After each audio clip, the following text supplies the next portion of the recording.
अपनी मशगूलियतों को छोड़कर दीवानावार इस इज्तिमा में लाखों की तादाद में शिरकत के लिए तशरीफ लाए। जमीयत उलमाए हिंद कोई सियासी जमात नहीं है। इक़्तिदार की कुर्सी पर कौन बैठता है, कौन जाता है, कौन इलेक्शन लड़ता है, कौन इलेक्शन में कामयाब होता है, कौन नाकाम होता है, जमीयत उलमाए हिंद को मुल्क की आजादी के बाद से इससे कोई दिलचस्पी नहीं है। लेकिन हम एक जमात और मजहबी जमात है। हमें मुल्क से मोहब्बत है, मुल्क हमारा है। हमारे आबाओ अजदाद हजारों साल से इस मुल्क में रहते चले आए हैं। हम मुल्क में अमन व अमान, भाईचारगी, मोहब्बत, एक दूसरे के साथ प्यार और मोहब्बत के साथ रहने को तरजीह देते हैं। और हम ये समझते हैं कि जब तक मुल्क में प्यार और मोहब्बत रहेगा, मुल्क चलेगा और इज्जत व आबरू के साथ चलेगा। अगर प्यार और मोहब्बत को आग लग गई, एक दूसरे के दुख और सुख में शरीक होना छूट गया, तो ये मुल्क बर्बाद हो जाएगा, तहस नहस हो जाएगा। हमने इसीलिए आपको दावत दी थी। अगरचे हजरत मौलाना खालिद साहब ने मुल्क की आजादी के सिलसिले में आपके सामने हक़ाइक़ को रखा है, आपने सुना है, लेकिन ये बात भी बताई कि हमने दिल्ली के इजलास में ये समझकर कि मुल्क की हुकूमत जो यकसा सिविल कोड यानी यूनिफॉर्म सिविल कोड का नारा बुलंद कर रही है, वो गवर्नमेंट इस वक्त अपने पैर के ऊपर खड़ी हुई नहीं है, बल्कि दो बैसाखियों के ऊपर है। एक बैसाखी बिहार में नीतीश गवर्नमेंट आए और दूसरी बैसाखी आंध्र प्रदेश के अंदर चंद्रा बाबू नायडू जी की बैसाखी है। हम ये चाहते थे कि हम इन दोनों पार्टियों को ये बताएं कि मुल्क के अंदर जब तक मुल्क के दस्तूर की हिफाजत नहीं की जाएगी, उस वक्त तक मुल्क अपने पैर पर खड़ा नहीं रह सकता। हमने एक इजलास बिहार में किया, यही चीज बताने के लिए हमने दिल्ली के इजलास में ये बात कही थी कि हम चंद्रा बाबू नायडू जी का जो वतन है हम कड़पा के अंदर इजलास करेंगे और उस जलसे के अंदर 5 लाख आदमी में जमा होंगे। अगरचे जमीयत उलमाए हिंद ने आज से पहले कभी मुल्क की आजादी के बाद, मुल्क की आजादी से पहले कड़पा में कभी कोई ऐसा इज्तिमा और जलसा नहीं किया था। लेकिन हम ये समझते हैं, हमारा अकीदा है, हम इस बात को जानते हैं कि मुल्क का मुसलमान अपने मुल्क का वफादार है। वो मुल्क के अंदर अमन अमान को कायम रखना चाहता है।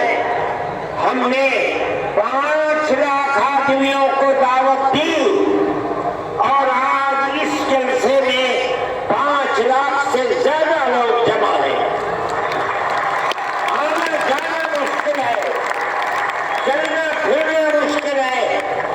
मुझको शहर से यहाँ तक आने में बहुत घंटा लग गया, जबकि कितनी गाड़ियां पुलिस की मेरे साथ थी, सारे रास्ते बंद हैं।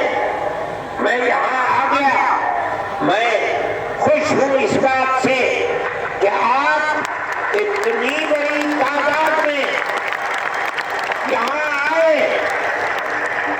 हमारा जो जलसा था, हमने जो बात 1 महीने पहले दिल्ली में कही थी, वो बात हमारी पूरी हो गई।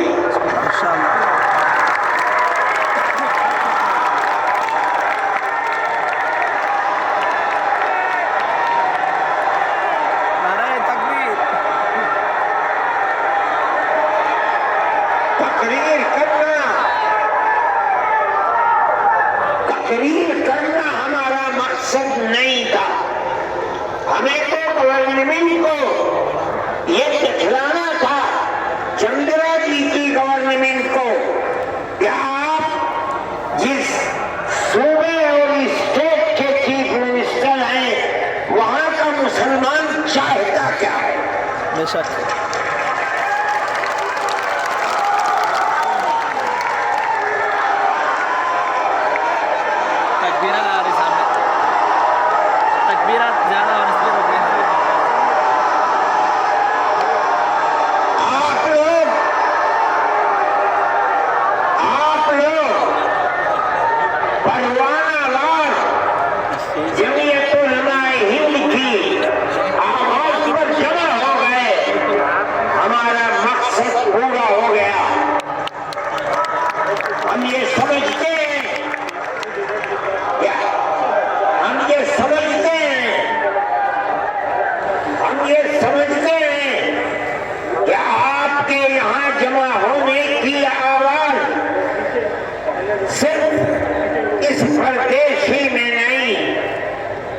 पूरे हिंदुस्तान में नहीं, पूरी दुनिया के अंदर पहुंच रही है। सुभान अल्लाह, सुभान अल्लाह, सुभान अल्लाह।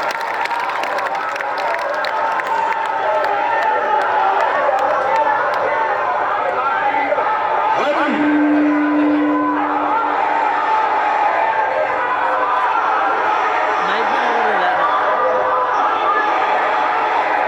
जमीयत उलमाए हिंद,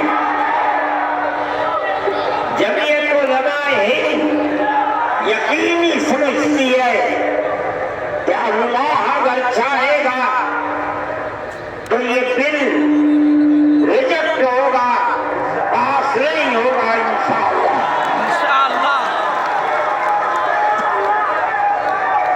आपकी गवर्नमेंट जिन बैसाखियों के ऊपर बीजेपी गवर्नमेंट टिकी हुई है, आपकी गवर्नमेंट इस आवाज के बाद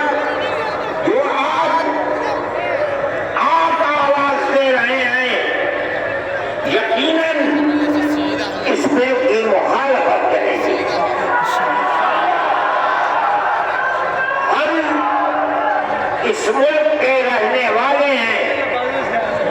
हमारे इस मुल्क के अंदर केरला से लेकर कश्मीर तक और मणिपुर से लेकर बंबई तक हमारे लाखों औकाफ हैं। आज से नहीं, इस मुल्क में मुसलमान 1300 साल से रहता है। 1300 साल से केरला से लेकर शिमाली हिंदुस्तान तक, मगरबी हिंदुस्तान से लेकर मशरकी हिंदुस्तान तक 1300-1400 साल से हमारे यहाँ औकाफ है। बड़ी बड़ी मस्जिदें हैं। दिल्ली की जामे मस्जिद से बादशाहों की बनाई हुई बड़ी बड़ी मस्जिदें हैं। आज तक कानून ये था कि जो कब्रिस्तान है या मस्जिद है या खानकाहें हैं, अगर जो उनके कागजात नहीं हैं, लेकिन उनकी सूरत ये बता रही है कि वो मस्जिद है, इसका मतलब है कि वो मुसलमानों का वक्फ है। इसलिए जो पुराना दस्तूर था वक्फ का, उसमें ये बात लिखी हुई है कि जो मस्जिद है उसको वक्फ माना जाएगा। चुनांचे आज तक 1300 साल से कागजात में उसको वक्फ ही बताया जाता है। ये पुराना वक्फ एक्ट था। मुल्क की बदनसीबी है कि आज इस तरमीमी बिल को लाकर हमारे सर के ऊपर पहनाया जा रहा है। वो ये कहता है कि अगर वक्फ के कागजात नहीं है तो उसको वक्फ नहीं माना जाएगा। हम 1300 साल पहले के कागजात कहां से ले आए? 600 साल, 700 साल, 800 साल, 500 साल के कागजात कहां मिलेंगे? लेकिन हमारा ये अकीदा है, हम मुसलमान हैं, मस्जिद खुदा का घर वही मोतबर होगा जो वक्फ जमीन के ऊपर है। बेशक जो जमीन अल्लाह की जमीन है, कोई उस जमीन का मालिक नहीं है। किसी की जमीन को छीनकर मस्जिद नहीं बनाई जा सकती। अगर बनी है हम उसको मस्जिद नहीं समझते।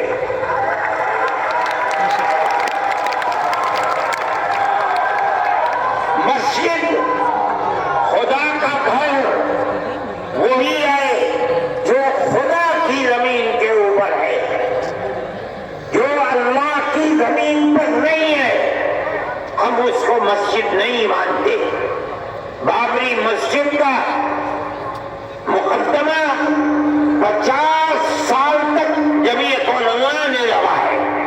सुभान अल्लाह। फैजाबाद अयोध्या की अदालत से लेकर लखनऊ तक, इलाहाबाद तक और इलाहाबाद से सुप्रीम कोर्ट दिल्ली तक करोड़ों रुपया खर्च किया। तन्हा जमीयत उलमाए हिंद ने। हम कहते थे कि अखाड़े वाले ये कह रहे हैं कि यहाँ मंदिर था, बाबर ने मंदिर को तोड़कर मस्जिद बनाई है।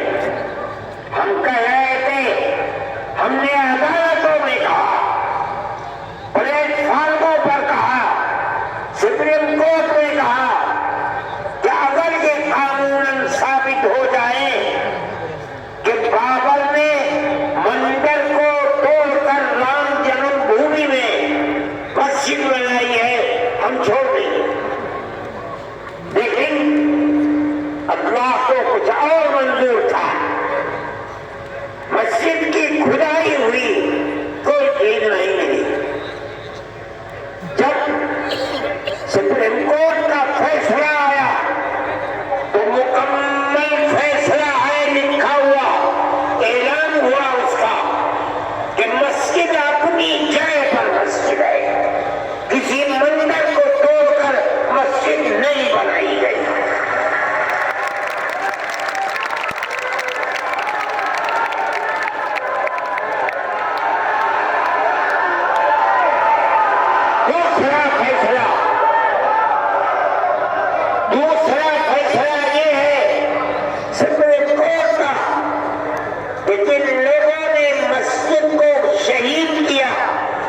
मस्जिद के अंदर घुसकर बुत रखा है वो मुजरिम है।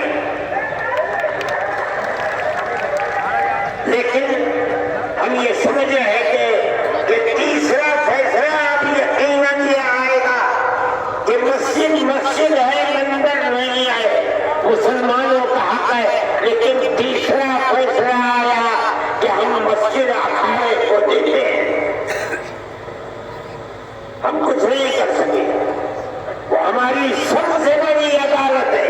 लेकिन हमें इस बात की खुशी है कि बाबरी मस्जिद मस्जिद थी। हिंदुस्तान का सुप्रीम कोर्ट बताता है मस्जिद अपनी जगह पर है।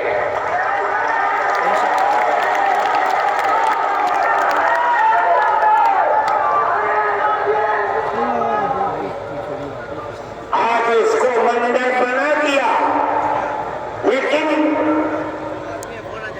पूरी बीजेपी उसको अपने इलेक्शन का मेयार नहीं बना सकी। वे आबाद है। अयोध्या को ये समझा जा रहा था कि वो मुल्क की मजहबी दारुसल्तनत बन जाएगा, लेकिन कोई नहीं, ना आने वाला न जाने वाला। मेरे भाई, जमीयत उलमा हिंद मुल्क के अंदर अमन व अमान को कायम रखना चाहती है। हम सड़कों पर नहीं उतरे, हमने कोई एहतजाज नहीं किया। सुप्रीम कोर्ट हमारा है, हमारे मुल्क की सबसे बड़ी अदालत है। हम ये समझते हैं कि उसका ये फैसला अगरचे बाबरी मस्जिद अखाड़े को दे दी गई, लेकिन उसका ये फैसला कि मस्जिद अपनी जगह पर है, मंदिर तोड़कर नहीं बनाई गई। सारी दुनिया जो चाहे कहे, हम कहते हैं कि हम जीत गए, हम हारे नहीं हैं।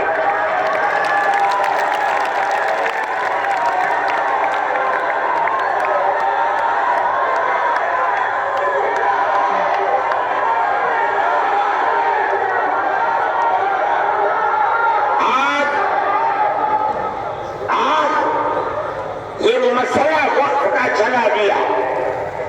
एक वक्त का कानून बना हुआ है, मुल्क की आजादी से पहले से बना हुआ है। उसके अंदर